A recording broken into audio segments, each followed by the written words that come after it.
আজকের এই ভিডিওতে আমরা রায়মার্টিন প্রশ্নবিচিত্রা 2024 সপ্তম শ্রেণীর পরিবেশ ও বিজ্ঞান বিষয়ে যে তোমাদের 13 নম্বর স্কুল রয়েছে এই প্রশ্নের উত্তর নিয়ে আলোচনা করব। প্রথমে রয়েছে তোমাদের ফিজিক্যাল সায়েন্স ভৌত বিজ্ঞান। একটা বলছে সঠিক উত্তরটি নির্বাচন করো। একের দাগের আলোক রশ্মি সমতল দর্পণে লম্ব আপতন ঘটলে প্রতিফলন কোণের মান 0 degree. Option number B.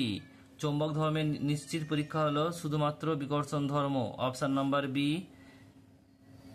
Next প্রশ্ন বলছে নাইক্রোম তার ব্যবহৃত হয় যেখানে তা হলো ইস্ত্রিতে। Option number B.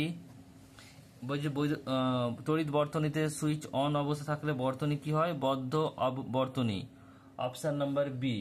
নেক্সট প্রশ্ন বলছে নিয়মিত প্রতিফলনের ক্ষেত্রে আপতন কোণ 30 ডিগ্রি, 30 ডিগ্রি হলে প্রতিফলন কোণের মান 30ই হবে। Option number A.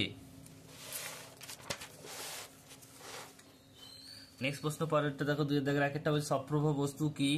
16 নম্বর তোমাদের টেক্সট বইয়ে 16 নম্বর পেজে পাবে। নেক্সট প্রশ্ন আলোর কোন ধর্মের জন্য রামধনু সৃষ্টির কারণ? বলছে কোন ধর্ম রাম সৃষ্টির কারণ? এটা হচ্ছে বিচ্ছুরণ।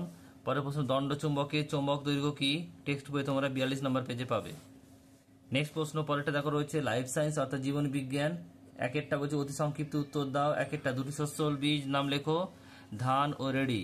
নেক্সট প্রশ্ন বলছে শূন্যস্থান পূরণ করো। সমুদ্রের মাছের জল ড্যাশ মূত্র ত্যাগ করে, এটা ঘন। নেক্সট প্রশ্ন বলছে গর্ভক্ষেত্র চক্র কি কি উপাদানে গঠিত? তোমাদের টেক্সট বইয়ের বলছে 197 নম্বর পেজে পাবে এই প্রশ্নের উত্তর।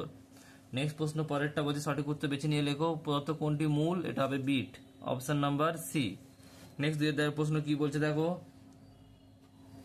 পরাগ মিলনের সমস্যাগুলি উল্লেখ করো। এটা তোমাদের বইয়ের 211 নম্বর পেজে পাবে। নেক্সট প্রশ্ন পরেরটা যৌগিক পত্র কাকে বলে? এটা হচ্ছে বইয়েতে 195 নম্বর পেজে এই প্রশ্নের উত্তর পাবে।